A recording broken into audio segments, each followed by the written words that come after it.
Welcome back to Catch 22, everyone. I am your host, John Bowen, along with my co-host, Nicole Peterson.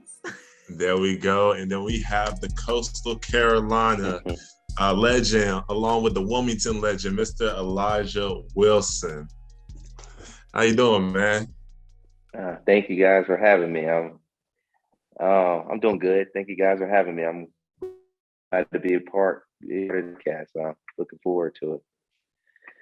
Oh man, we're excited for you to join us today, and I wanna just start off by saying, man, it's so awesome getting to see people from the 910, just getting to go all around the world, getting to make a name for themselves, because the 910 is just such a slept on community as far as basketball goes, and seeing people just represent in any way is just so dope, man. So how does it feel to represent Wilmington and your area code like that?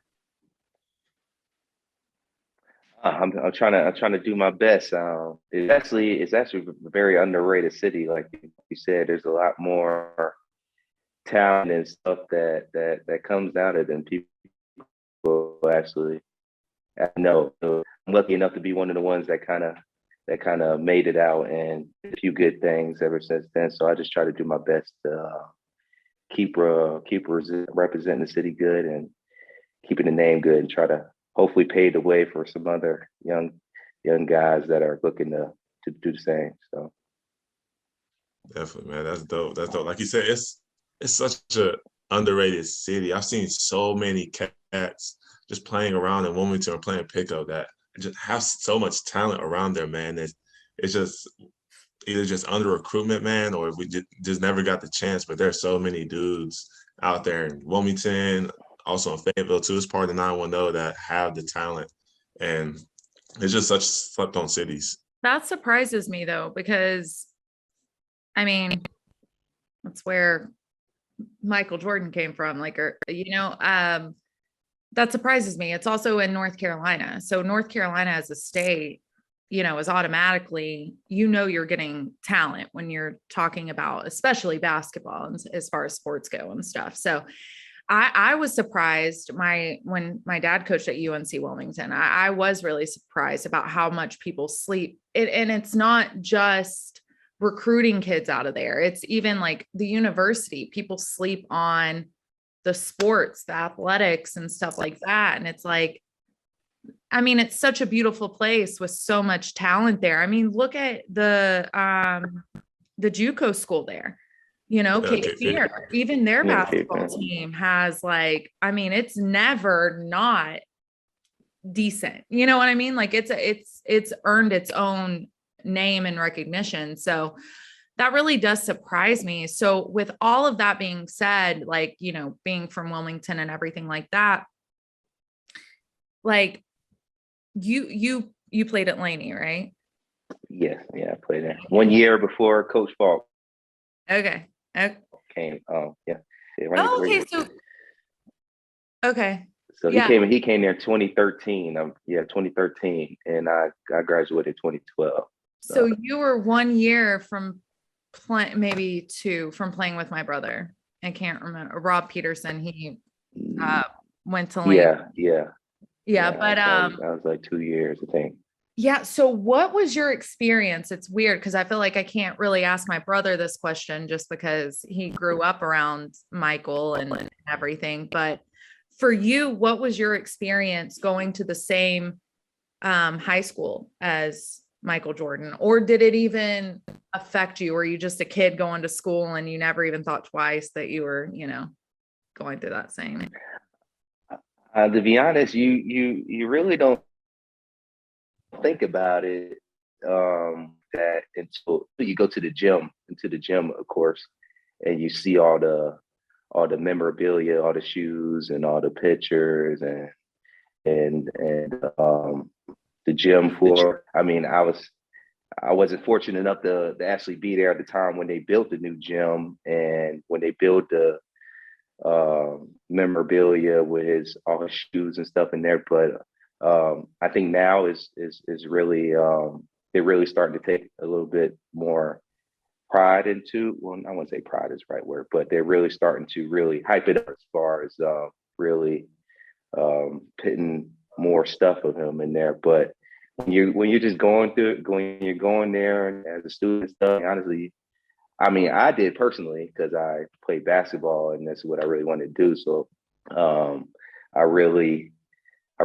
took pride into what's the word, for making the name good and doing the best I can as far as the backcourt. But just a regular student, you honestly wouldn't think he went there. Just for the regular kids. So. Do you think that's changed now? Do you think that ever since the new gym was built and I don't know if you've been back or anything, but do you feel like that kind of changed Laney in a way? Like, did they change kind of the culture because they started kind of focusing on the fact that he did go there? Because same thing, when my brother started there as a freshman, they didn't have any of that stuff. That was all added, I believe, his freshman year. I'm looking at John as if John would know, but yeah, I remember whenever it was built, it was around my freshman year. Yeah, so I think that was around Rob's freshman year, and even before that, so before they started building that, it wasn't like, oh my God, Michael Jordan played here, like it wasn't this thing. In my opinion, is that not from the students? Yeah, not from the students and the people that see it every day. I think we just all kind of took it for granted, but there were for sure like tourists and other teams when they came and played there in the summer league or something like that, and it really you seen it then. Okay. How intrigued that they were by it. So. I got it. Yeah. And it's really cool to kind of see people from the outside appreciating something that you see every single day and being like, oh, this is, kind of nice. So, but anyway. Right.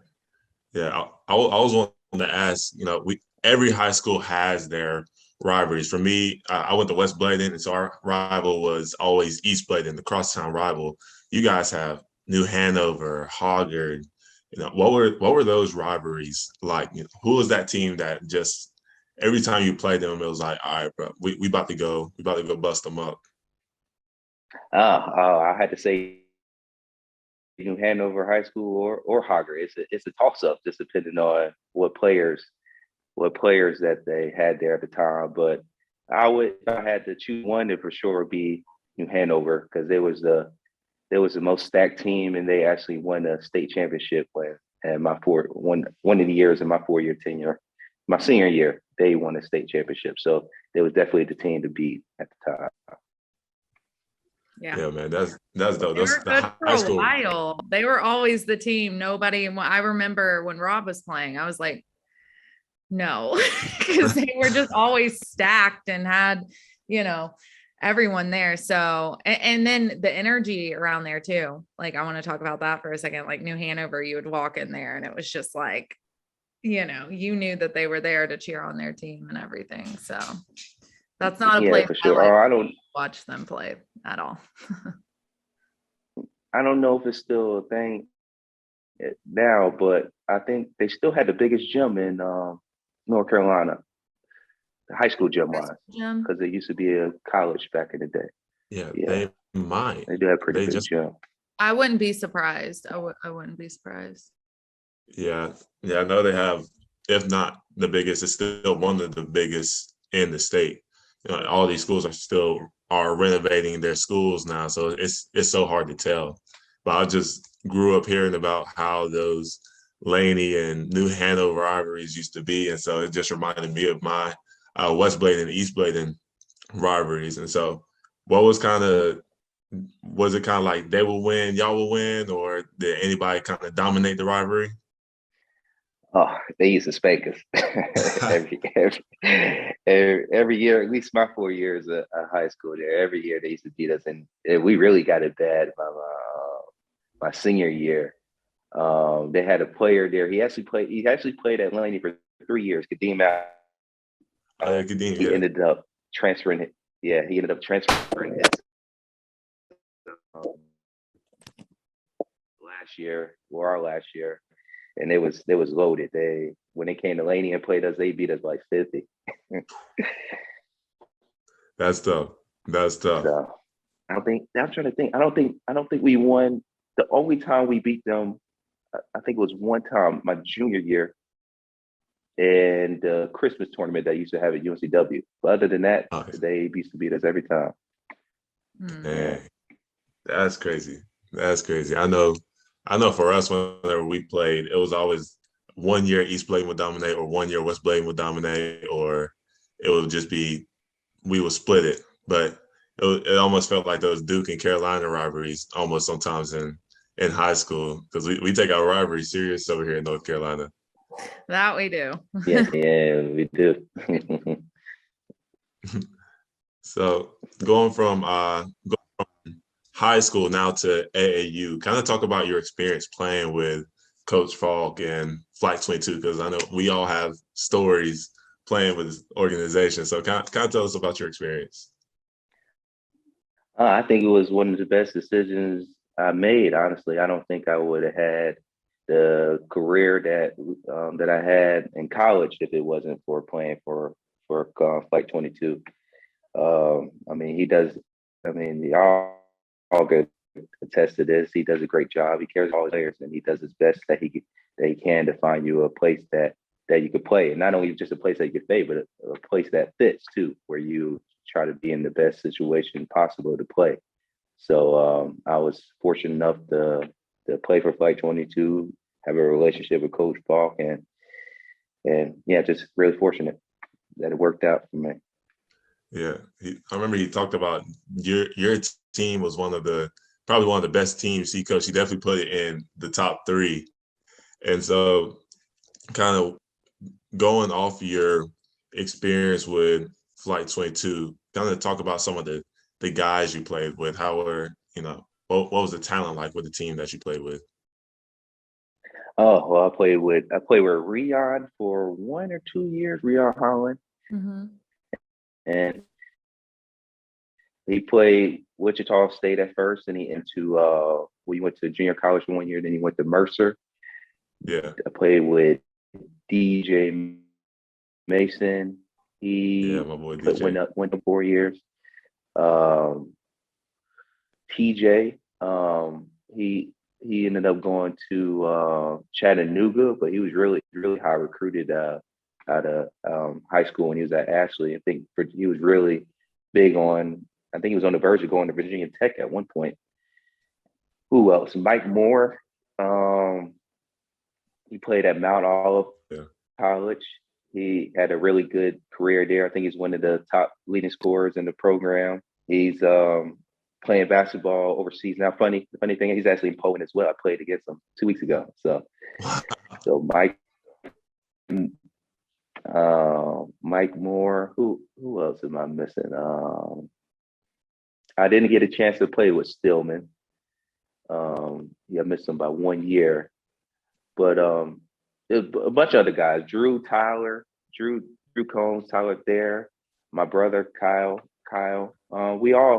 We all ended up going somewhere to play. So he does a good job with finding us all places to go and colleges to play. Most importantly, to try to get a free education out of it. So that's awesome. So you played with Drew Combs? Yes, I did. 3 years, 2 or 3 years. Okay. Yeah. So do you know Olivia Peterson, my little sister? sister? Yeah, I know her. I met her through him. She was coming to quite a few of our tournaments. Yeah, Drew and Olivia used to date. So small world. Anyway, just had to ask. Good kid. Yeah. He's a really good kid. Yeah, I remember her. Yeah. So I was shocked because everybody always thought I would be the one that would date basketball players and stuff like that. But it was actually Olivia.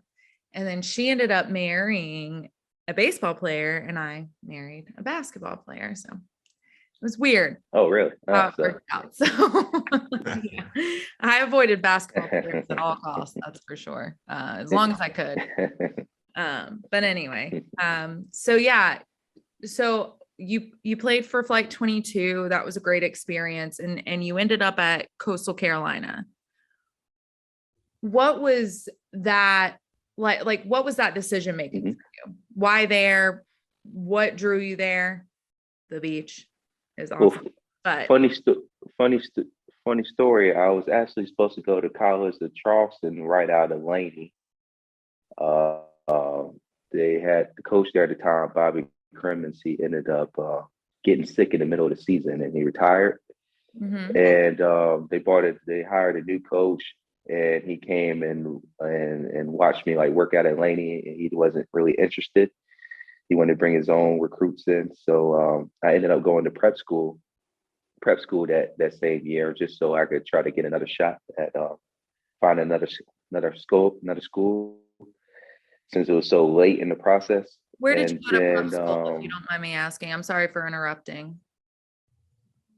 Mount Zion Christian Academy Okay. in Okay, yeah, Durham, Mount Zion. North Carolina. Yeah, okay. That's like Yeah, right so I near me. went there. Oh, really? Okay. Yeah. So I went there for a few months, and Coastal Carolina was recruiting me a little bit out of high school, but Coach Coach Moss, which he actually coached at UNCW as well. Yeah. Growing up, I used to always go to the team camps and stuff there. So I kind of built a little bit relationship with him. Great guy. And at the time, Coastal had he really is a great guy. I talk to him. I love that guy. And I talk to him all the time too.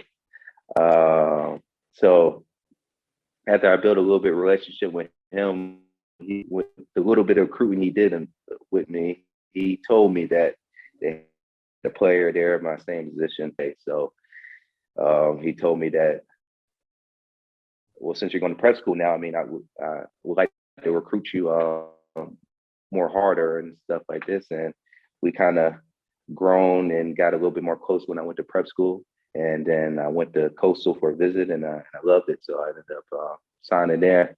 So Yeah. kind of how it went. You're Hey, better that's than dope. me, because the first time they told me, I would have been like, Deuces. done. Nah, it's crazy That shows because your character. That's awesome. Sorry, John, go ahead. yeah, it's crazy you were about to commit to the College of Charleston, because it would have been so much irony, because like College of Charleston is like our arch rival in the CAA, so he would have been going against kind of like his hometown's arch rival. Oh, I didn't know there was y'all. I didn't know there was you guys' biggest rival. I didn't know that. Yeah, But they're pretty good. They're normally good every year. yeah. I mean, so is They have UNCW, but yeah, they definitely have a solid squad just about every year. So what kind of stood out to you about College of Charleston that kind of made you almost commit there, other than just Charleston, the city? Right. oh yeah, well the city's over half of it for sure. I fell in love. I fell in love as soon as I went on a visit. I knew immediately that I was going. That I wanted to go there. And then of course the coach there at the time, Bobby Crimmins and Mark Byington. I got a good relationship with them in the whole recruiting process. And then I knew I had a shot to play right away there as well. So with all that being said, I ended up committing. As soon as it may have been like a day or two after I got back home from my visit, that I ended up committing there. Wow. Yeah. That's amazing. So I have a really quick question for you. Take yourself back to when you were younger. What did you want to do when you got older? Everybody gets asked this question, but like, I don't mean like, oh, I want to be a vet. I mean, like, did you always know you wanted to play basketball? Like that moment when I don't know how old you were when you started playing, but I know I started playing at like 5, in actual competitive, like little leagues and upward and all that. So when did you know this is something I want to do? And I'll let you answer that first, because I could go on and on, because then I was going to say, then when did you know you wanted to keep playing? But when did you know that basketball was going to be something that you wanted to make a career out of? I would have to say maybe my sophomore year of high school. I played when I was young too, like yourself. I started at 5. I actually didn't like it at first. My dad taught me how to play, and I think the fact that him always pushing me and bringing me to the gym and stuff, it kind of wore on me. And he told me a story. I don't remember it, he told me before a story that I was actually wanted to quit at one point in time. And it was in the middle of a little league season. I might have been like 10 years old or something like that. I'd pay to see that. And he and he said, you don't have to play basketball, but you got to finish the season out. I'm not going to let you stop in the middle of the season. So I ended up finishing the season out. And then for some reason, I guess I changed my mind. I continued with it and played leading up into to high school when I realized this is what I really wanted to do. My ninth grade year, I had a little, I kind of not struggled, but I was playing junior varsity and I wasn't playing that much at all. And it kind of questioned my love for it. If this is what I really wanted to do as well. And then that freshman year, something like all the time. That's all I did from sun up to sun to drop me off at the day in the morning.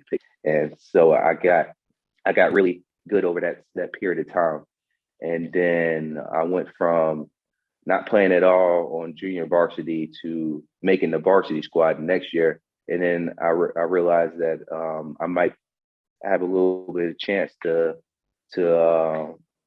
further my career, maybe go to college and play after that, since I made such a jump and I feel like I was gaining ground on the other guys that were ahead of me. So that's awesome. That's dope, man.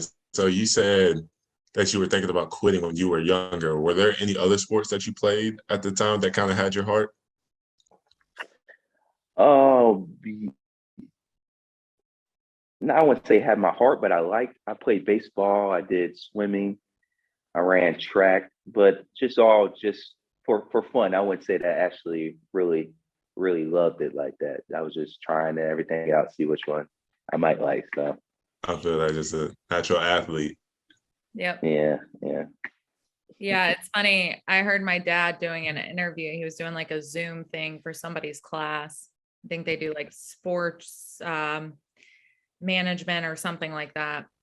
And this was just today, I overheard it. And he was one of the students asked my dad, like, when do you know that this is a sport that I'm going to say, okay, that's what my kid's going to focus on? Like, when will you know that is their sport? And my dad's like, listen, they'll come to you. They'll let you know. And I'm in the background going, unless you're a basketball coach's kid, then you just have to play basketball. Because I would have loved to play volleyball and stuff like that. And I always say that being a basketball coach's kid made me, that gave me something to connect with my dad with. So that's one of my big reasons I loved playing basketball. I mean, it meant so much to me more than just playing the game, because it provided me so much throughout my life, but actually getting to play it and having my dad work me out and give me, trying to help me get through it. And the other day I was shooting a basketball up in the air and he goes, that's a nice shot. And I'm like, you taught me. Like, who else would have taught me? So it's interesting because kids, I mean, we really do fall in love with certain sports, and it can be for tons of different reasons. Like, I personally know people that played basketball's their career. That's all they focus on, but their favorite sport in the whole entire world is football. You just, you fall in love with what you fall in love with. It's very much like a life partner, I think. So, but let me ask you this. So when did you decide that you wanted to play overseas? When did you decide, okay, I'm playing in college. Do I want to continue on with this career? And I want to ask a follow-up question to that, if you can remember it. If not, I'll remind you. What made you to decide to continue on with basketball as a career? And then 2, if you could have done anything, was there anything else that you considered doing that wasn't playing overseas or anything else? Oh, after I went to college, after I knew I wanted to play in college at high school, I knew for sure then that I wanted to try to do it at a professional level. as well. That's the main reason why I wanted to choose a college where I could go and play and have an impact right away, so I could maybe build enough of a good resume where I could try to play on the next level. But as far as if there was something else I wanted to do after that, no. I always knew I wanted to play basketball. That was always my first and only plan after or during when I went to college. So that's awesome.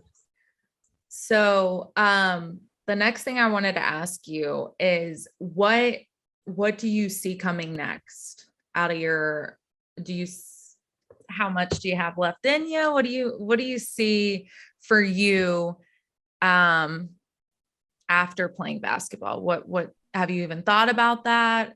Riding off into the sunset, that what well, hopefully I have another 8 or 9 years left in the tank. Hopefully, knock on wood.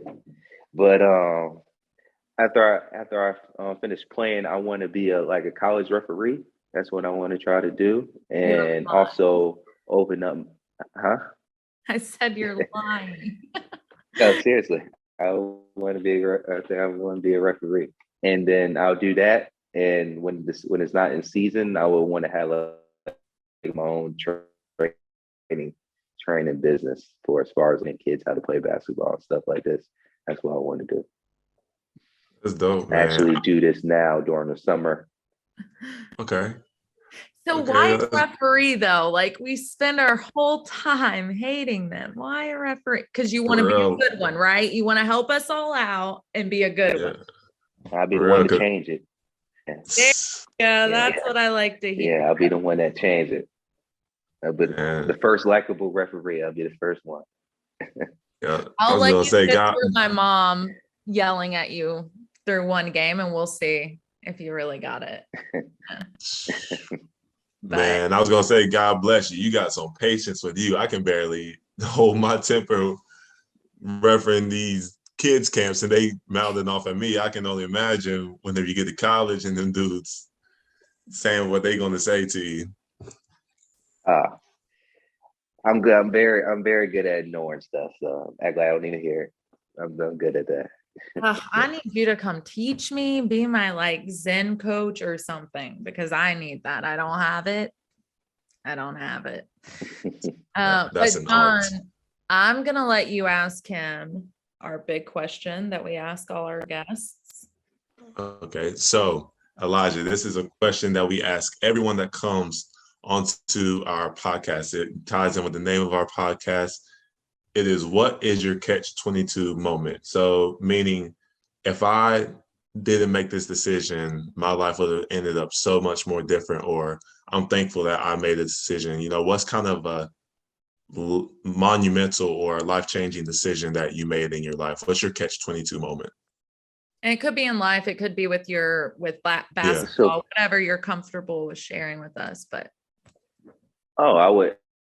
I'd had to say the moment when I signed my college scholarship. My parents didn't have to pay for any of my schooling, so I saved them some money, and also it was a big goal of mine after when I was in high school, and I realized this is what I wanted to do. So I would have to say the moment when I finally signed my letter of intent. I'll tell you, my brother gets so much special treatment for getting his full scholarship to play basketball in college, and he just got a brand new car and everything, and I'm over here going, wow, man, they're still paying student loans, Yeah, that is one thing I would say I'm very I was gonna say that's one thing I'm very thankful for, just signing my college papers, knowing that I would never have to go through student debt, or my parents would never have to pay for anything for college. Man, it's such an amazing feeling knowing that all your hard work paid off and you saved yourself and your parents hundreds of thousands of dollars. It's such a special feeling. Yeah, definitely. You're a step ahead once you get your degree and all. You don't have to worry about nothing. Just where it won't work.